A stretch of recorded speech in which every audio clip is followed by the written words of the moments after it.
Hey, this is Steve in Dallas, Texas. It's Saturday morning, my friend, and you are listening to Light Talk. Well, good morning. This is Stan in Gainesville, Florida, and today we are discussing Sidelight, console upgrade, dance floors, and frying your console, all on Light Talk. Sidelight. And this is David in the beautiful Belmont Shore neighborhood of Long Beach, California. And if you don't already know, you are listening to Light Talk, and we are the Lumen Brothers. So welcome, everyone, to episode 189. And you know what we have right off the bat? 189. We have news from Election Central. Because the last time in 188, we had no idea who won the election. We had a pretty good speculation. But boy, were we off. Well, the polls, if we were anything like the polls, they had canceled us a long time ago. Boy, the polls really suck. I am ignoring them from now on. The only poll that matters is the big one.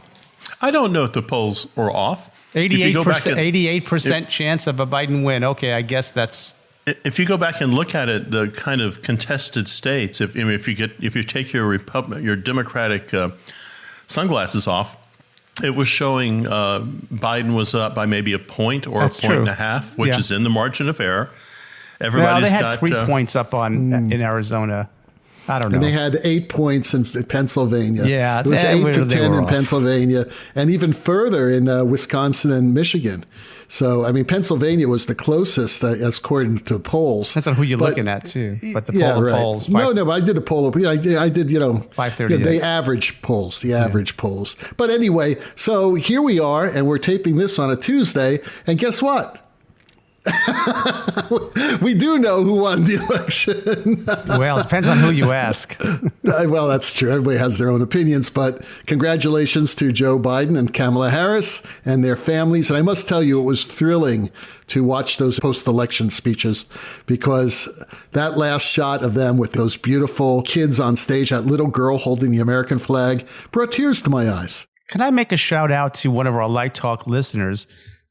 Matt Jenseko, who's an old friend of mine, used to be my electrician, works for PRG. He does these big gigs like the Super Bowl and these political conferences. And he was doing the show in Delaware. And we were chatting, and he was sending me pictures of himself behind Biden's podium with his boots on, and gave me a little heads up that there was going to be an incredible drone show, but not to tell anybody. Wow. So I just told my students they were the only ones to keep their eye out for the drone show. And so thanks, Matt, for all of that insight. And he's going to come and do some master classes for us at UF. And what a great guy. And really, watched him come up through school and his career. And he gets those gigs because he's good. So thanks, Matt. And thanks for helping that Biden campaign look so beautiful that night. And, that's hard to do. I thought that whole production was amazing. It was. Because it was, again, they had one extra day because they thought they were going to do it the day before. But still, doing something like that outdoors, and the sound was great. Well, he was waiting. Great. He was saying, I've been here, it's like he was waiting and waiting. We can't. And I kind of made a post. I said, well, Matt, keep them warm. And he goes, yeah, they're warm. And I think once we got the word, he said, okay, we're rolling. We're going to start pushing some buttons. I think, to be fair about this, I do think we have to, a little tip of the hat to Rudy Giuliani down at the Four Seasons Landscaping Company. The Four Seasons Landscape. right across the street from the Foxy Bookstore. And next to the crematorium. I have to say, I don't mean to beat up on him too much, but I have to say, he ignored it. He just stood there and he gave his speech, and it didn't matter if they were unloading some manure behind him. He went for it. When you're that drunk, nothing registers. And the smoke was coming out of the crematorium, and there was a box of sex toys showing up at the Fantasy Island. That was his favorite store, I heard. Have you seen him in Borat? I mean, he does this great role in Borat. I urge everyone to watch that film. Hey, Steve, what do you think of that drone show? It was great. I think, it's let's see where they all go. Let's see what happens with drones. If that's going to be, just it gets better and better and better, or if they've kind of topped out right now and no one can afford it. You know what amazes me is how do they stay so stable when there's wind? I mean, is there a certain threshold that they can't fly these things? I mean, how does that work? They did I saw some data on wind speed, and they were worried about that at the Winter Olympics. When they did that big drone show coming down the ski run. They were worried about it there. And they also, I vaguely remember someone mentioning that at LDI, that Yeah, so there's a certain threshold that they can do the drone show up until wind gusts of 20 miles an hour or something, I assume. But that was pretty damn cool. I loved the programming on that. I was amazed. I was very impressed with that. Yeah, it was nice to see how they went to a strobe when the others were reconfiguring. Yes, so you had like a mask. Very smart. The other thing that I read that I think is true is that there's actually a head drone. Like a flock of geese, there's like the one at the front that is sort of the leader, and it sort of it transmits the data out to all the others. And if it fails, there's another one who's like the deputy head zone drone who comes in place. So there's sort of a shared responsibility for the data transmission among the flock, so to speak. Really, I would like to learn more about it, and I hope, as Steve said, I hope it does just get better, and I hope that the costs come down. I could. Remember when Steve was sort of hinting about drones a couple of years ago as a lighting design tool? It's wonderful. It's sort of I don't refer to it anymore as a flock of geese. I think a flock of geese. I refer to it as a flock of geese. You never will again, because that is so 5 minutes ago. They are more like a fluffle, F-L-U-F-F-L-E. They're more like a fluffle of rabbits. Okay. You insist. I thought it was a gaggle of geese. Was that a gaggle of something else? When they fly in a flock, they're flying in formation. No, that's seagulls. Flock of seagulls. Geese fly in flocks. Oh, okay. And it's a flock of geese too. For migration, and they cut the wind resistance. Back to your point about wind, they fly in a V shape, and the head goose, who happens to be at the front of the V, has to work the hardest. And then actually, here's some other interesting thing about geese. Oh my God. That when the head goose gets tired, welcome to Geese Talk. Just listen to me. He or she does not go to the second or third position. They drop to the very back of the V, where there's the most pull, and they have to work the least. So at the front, you're working the hardest, and at the back, you're working the least. It's a shared responsibility. Unlike a murder of crows, they just fly all over the place. It's a very, very collaborative species. It all sounds foul. That sounds foul. That's good. That's funny. But geese are very collaborative. They share the burden. All right, let's get on to our other bit of news, and that is there's a new lighting console out. Is that right, Steve? I saw it on our website today. What is it? It's the new Strand. It's the new Neo. New Neo. It's going to be fantastic. Ooh, really? And I know we can't talk about it today, but someday soon we'll be able to talk about the news that Stan is setting on also. And I think that's going to be fantastic too. Wow, that's a lot of fantastic news that I have no idea what it is, but that's okay. Neither do I. What am I sitting on? And let me get up and look underneath and see if there's something down there. And also in the news, there's a new red alert out. Yes, I saw that. Now that we have hopefully a new administration, things may start moving in our industry again. Actually, there's a notification on our Facebook page, so please check it out. We don't have total details now, but just check out our Facebook page and it's all there. So that being said, let's get started with our first listener question that Steve has. Rick in Maine writes, my teacher yelled at me today for unplugging and then plugging DMX into a console that was turned on. He said I could have fried the board. Well, Rick, you just yell right back at him. So I'm not saying you couldn't, but I would say you'd had to put a big, mighty effort into it of simply plugging and unplugging DMX into a console to short the console out. I've thought about that a little bit, and I'm certainly no expert, and I'm sure someone from ETC or Random A or High End will weigh in on our Light Talk Facebook page and say, well, yes, you could. But I don't think you can. I mean, most consoles, and I'm not a console developer, have an optical isolator in them. So that's a kind of a two-part little component there. You plug your cable in, and then there's no contact, no electrical contact there. It's the signal is transmitted by light to stop that very thing from happening. So I think the optical isolator on the board would save it from anything. So I've never heard of a DMX signal frying a console. What have you guys run into that? Well, I haven't, and I've certainly done that. I've certainly plugged and unplugged the DMX line from a console while it was on without any negative impact. But it does remind me of a story. Stan, story time. Oh my God, I'm going to get something to eat. Do you have some music for that? Well, hang on. Before we get into that story, let me just wrap up with Rick here. Go ahead. I would say, Rick, I think your teacher yelling at you, I think he or she experienced this. I think what happened was when he or she was a little lighting designer, they were plugging their console in and the console went boom. And they happened to be holding the DMX cable in their hand.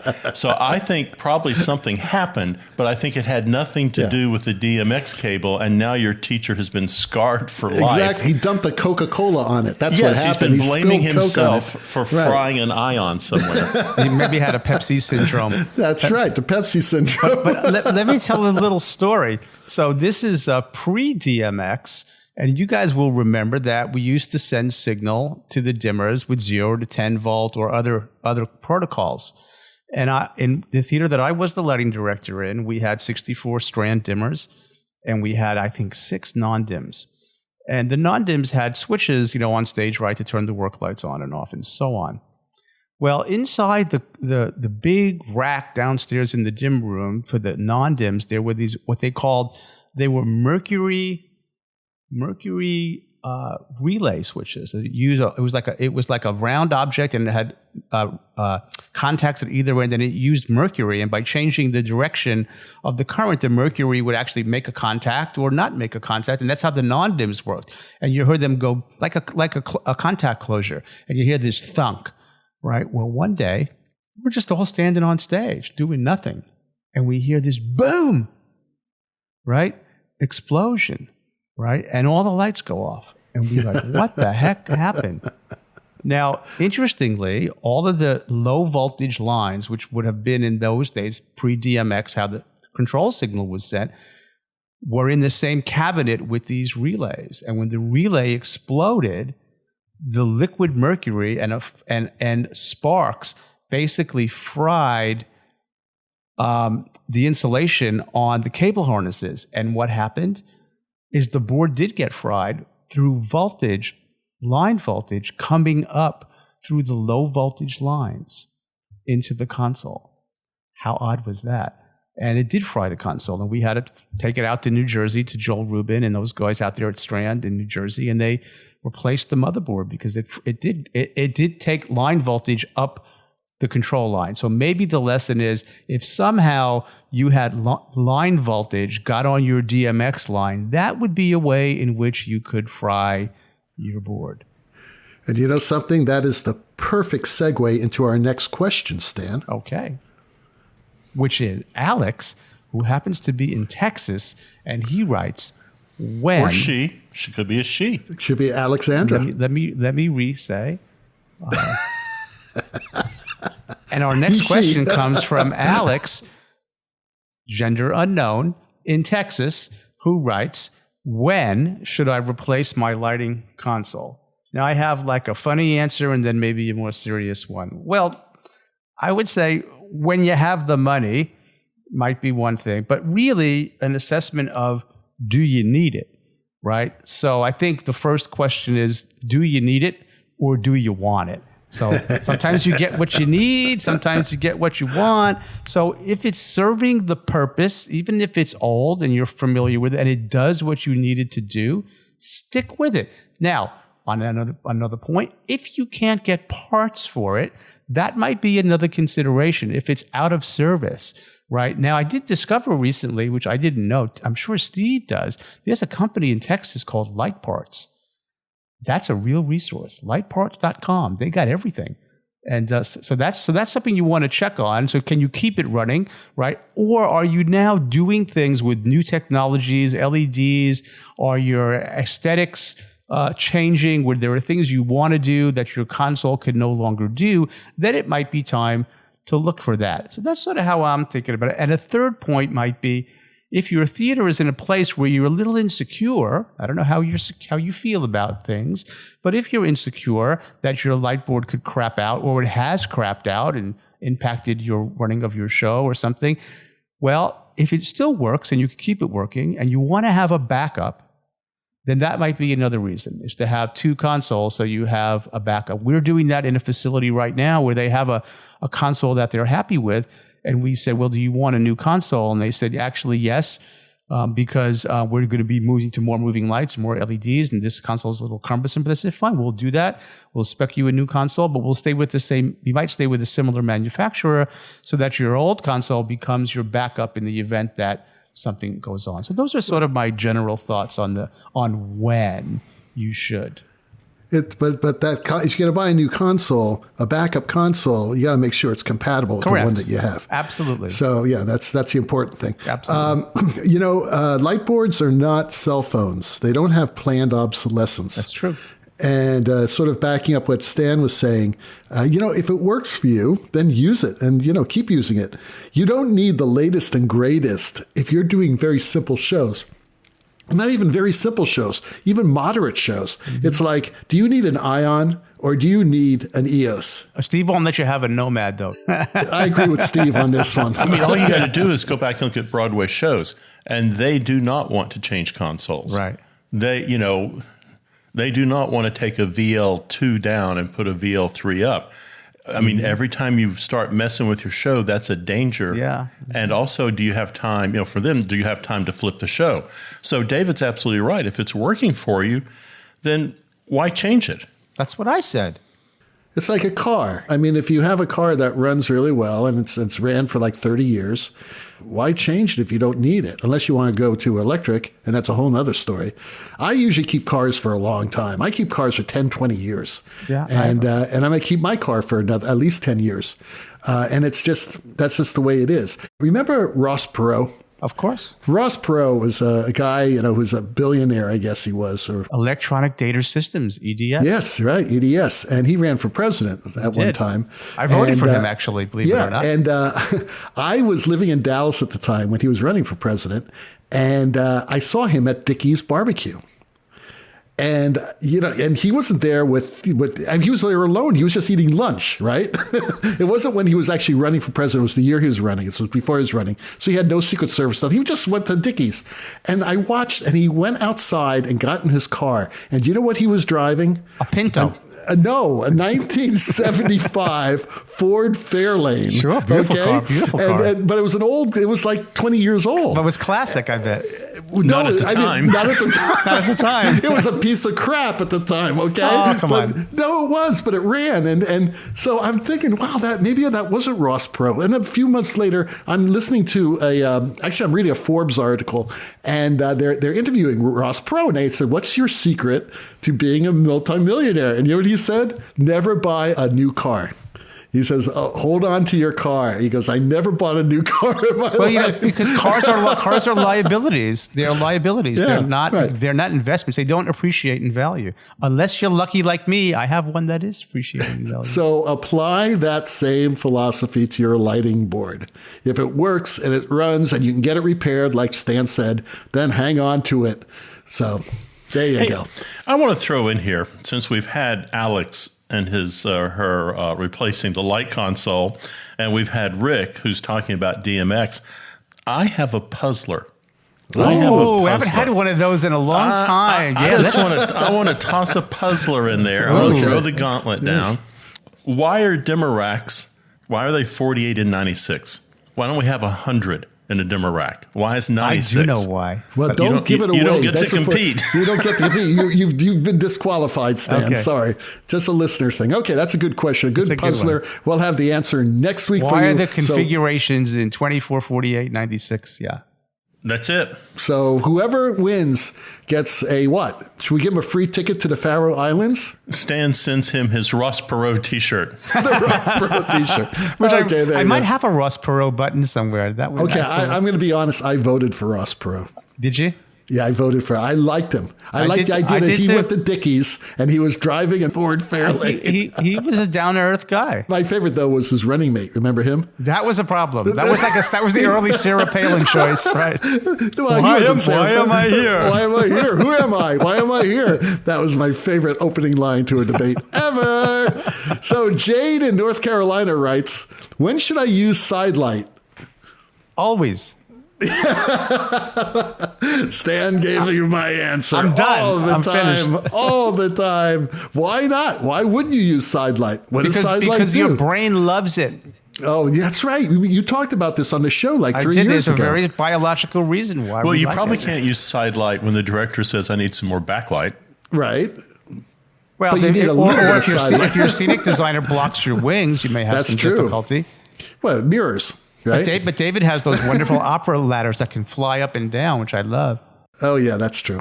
Not always. But anyway, okay, yes, all the time. I mean, I can't imagine doing a show without Sidelight, although I have done shows without Sidelight because the scene designer put a box set in with no room for Sidelight. So I usually take a light and I hide it somewhere. I have to get Sidelight somewhere. You make them cut a hole in the scenery, don't you? Yeah, I do. And I have done that, actually. I've worked with several scene designers who are saying, this is great, but, can I put a slot right here? We figured out where to put a slot, and I was able to get Sidelight in there. I was doing a show, actually, in Toronto, Lady Macbeth of Mitsensk, and we did this amazing set. Kevin Knight was the set designer on that show. And it was this unbelievable set, but I needed this slot. I just needed a position, and he's such a great, great collaborator. He said, okay, show me where, and we'll figure it out. And I did, and it was like, okay, and he designed it right into the set. It was awesome. And this is done all the time, when you're working on big shows like that, because it is essential to be able to get Sidelight in a lot of situations. So yeah, all the time.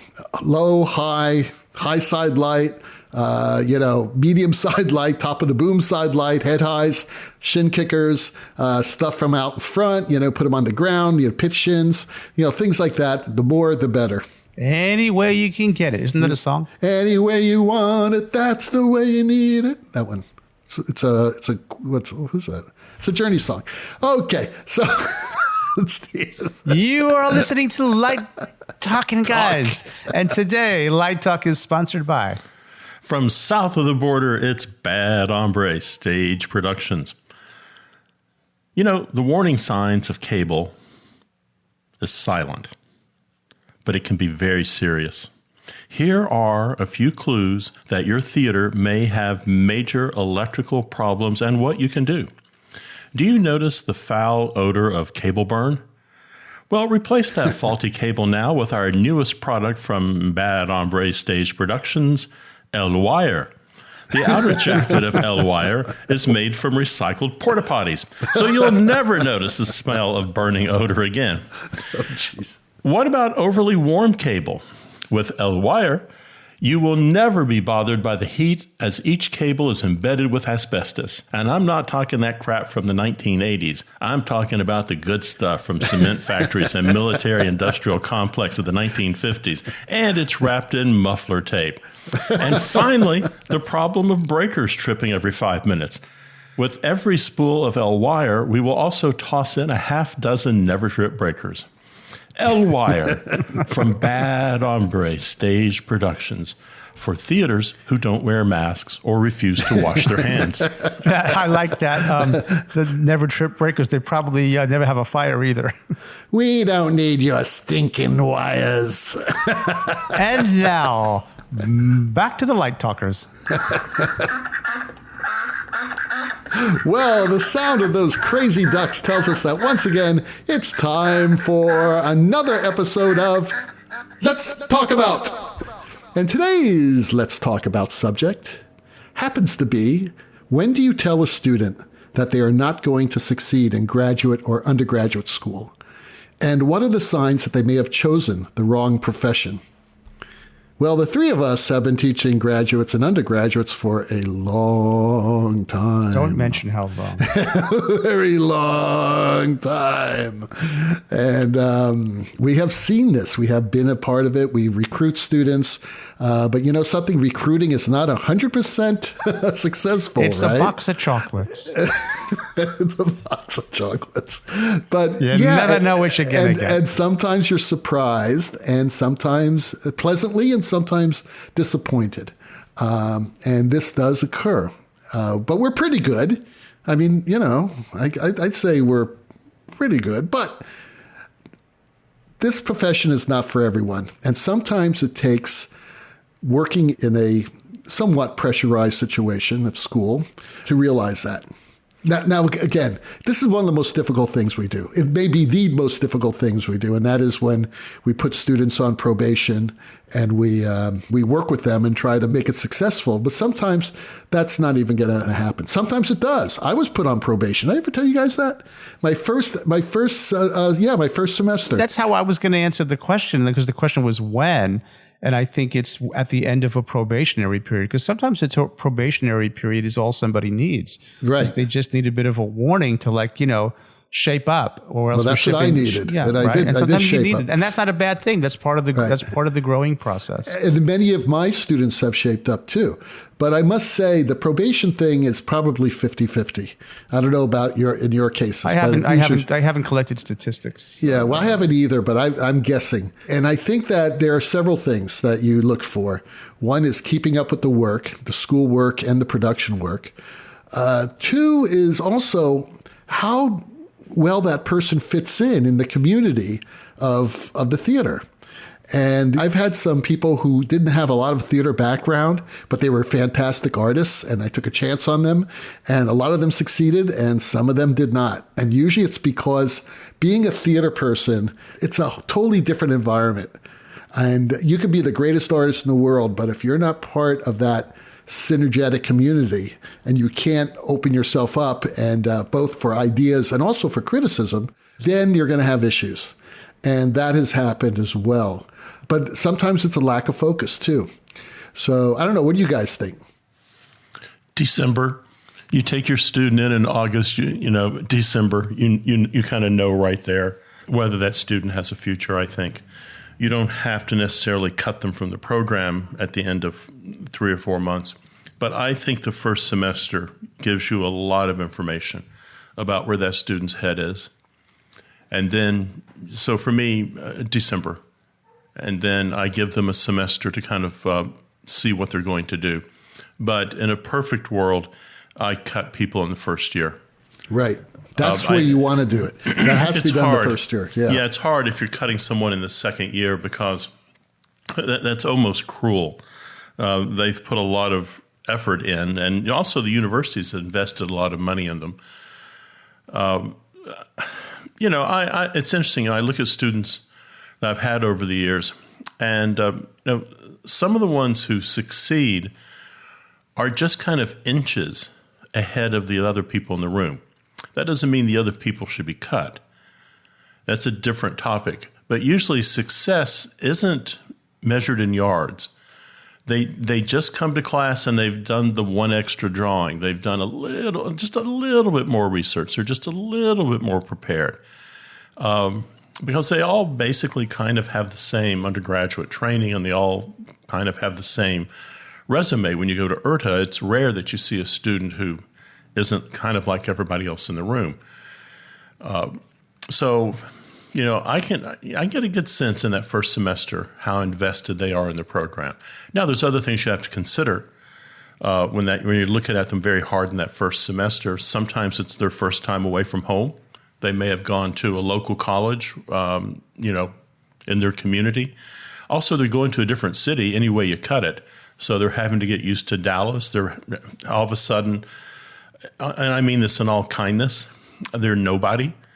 They have worked very hard at their undergraduate school, and for 4 years, they've kind of risen to the top, and they're the ones who are designing shows, and they're the ones who are leading maybe my friend the LECO class, but they've got some street cred, and now they come to a new program, and they're back where they were when they were freshmen. But it's kind of nice because they can also reinvent themselves. They can reinvent themselves. I love that. Yeah. Exactly. Yeah. That's one thing I tell the students. I said, just think of the opportunities you have now because you can totally reinvent yourself. And it's so exciting. Yeah. You know, the other thing I would say, and I'll just pass it off to Stan, is you also have to be kind of on the watch out to see if they have selected the wrong school. They may just be at the wrong place. And your program, no matter how good your program is, your program isn't going to fulfill their needs. So but Stan's may, or mine may. Right. No, it's absolutely, boy, those are really great points, Steve. But both of you guys made great points. I'm trying to think of what's left for me to say.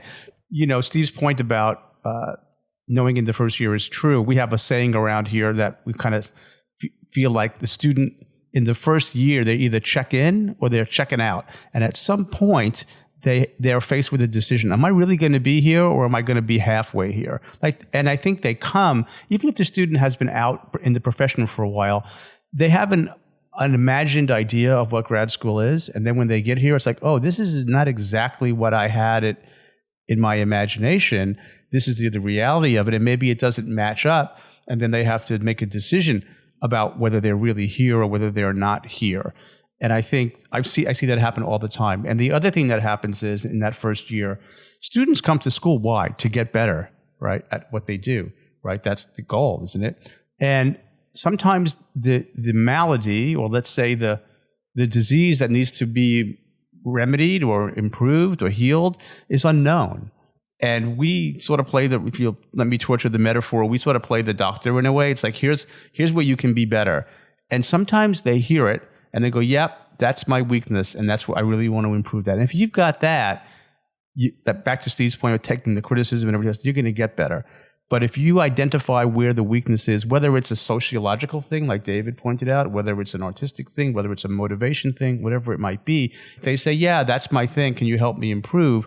Then the answer is always yes, right? So guys, how about undergraduate students? Same thing applies, I think. If they're in a BFA track, a professional training program, then it's the same rules apply, I think. Yeah, Steve, I know you're not teaching undergrads right now. And now that's all I'm teaching are undergrads. It's really interesting with the undergrads, I must say. They're awesome. My undergrads are awesome. They're always awesome. But undergrads are really interesting because every now and then you'll get this amazing undergrad and you want to see that passion. It usually has to do with passion. And then you want to help them. You want to steer them. You want to help them out and get them into a good grad school or get them into the profession, whatever it takes. And then there's some people that may be, lagging behind a bit, but it's not because of their fault, but good. They're working a job. They're taking care of their families. I mean, there's a lot of stuff going on. And a lot of it has to do with the demographics of the students who I'm teaching now. But they're also great artists. So you want to help them too. So I just think that there's more opportunity with undergrads than there is with grads as far as growth is concerned. I really feel that way. And I taught a lot of years of grad students at a lot of 3 different universities. And Steve has our last listener question. Okay, this is Marty. And this is, again, kind of a gender-neutral name. Marty in Nebraska writes, when lighting dance, do you prefer a black or a gray floor? Magenta. Well, okay. So maybe I'm going to surprise you, but I don't know. Here's the ticket, and I don't know if this is true, but I've kind of looked at it, and I kind of think maybe it's true. A gray floor is really good if you're lighting ballet and the people aren't very good. It kind of it hides their footwork a lot. Nothing wrong with black. I've also, the other floor though is white, and I've used white a few times, and that's pretty dynamic. But if I were going to pick one floor, I would pick a brown floor. And Stuttgart Ballet has a brown floor, and the National Ballet in Mexico City has a brown floor. And they are gorgeous. They're just gorgeous. They take color really well. It's dark if you want it dark. It can have that kind of light punch reflective quality of gray if you want that. And I saw another floor in Europe, and I've only seen one of these. I saw a clear floor, and the way they were using it, and this was an opera company, not a dance company, so let me be clear about that. But they had put a drop on the floor, and they had laid the clear floor over it, so they could. And they were in rep, so they could have painted floors for their operas. So there was, a matinee of, I don't know, you pick it, and then an evening performance is something else, and the whole space was transformed by that very elaborate, beautiful painted drop on the floor that was then covered by a translucent or a transparent floor. I did not touch it, and I don't know how they if they taped it together. I just saw it from the auditorium, and the stage manager went, "Oh yeah, that's our clear floor," and I thought, that's a good idea. Well, I would always use lighter floors if I want to see the light patterns on them, and if I wanted to hide them, I'd use black. That's the only reason why I'd use a gray floor, because if I wanted to see the light on the floor, and color the floor and use the floor as another surface texture that you create with light and color and patterns. It's pretty great to bounce light back up on the subject too. Oh yeah, absolutely. We don't think about this if we're doing a play. Right. We don't think about are we going to put a black floor down? We think we're going to put down whatever floor is appropriate for the performance. Cool. Well, the rocking sounds of the Luminoids tells us that once again you spent another morning listening to Light Talk. You can hear our show on Spotify, iTunes, Google, YouTube, and just about every podcast site out there. Check out our website on lighttalk.org for future guests, and be sure to follow us on Facebook and subscribe to our podcast. That way you will not miss a second of Light Talk insanity. No guarantee is offered regarding the accuracy of any statements or opinions made on this podcast. However, if you have the passion to litigate us, the law firm Reflect, Flux, Flare, and Glare and their paralegal, Newt, will defend us until our retirement funds are depleted. Light Talk is written and produced by the Lumen Brothers, coming to you from Long Beach, Gainesville, and from the Republic of Texas. And be sure to join us next week when we talk about even more happenings in our crazy industry. And maybe we'll know who's the president. Yeah, all that and a new president. Oh, excuse me, all that and a new sponsor. Light Talk, broadcasting questionable Lumen knowledge and humor around the world. So we'll see you all next Saturday morning. Bye-bye from Light Talk. Adios.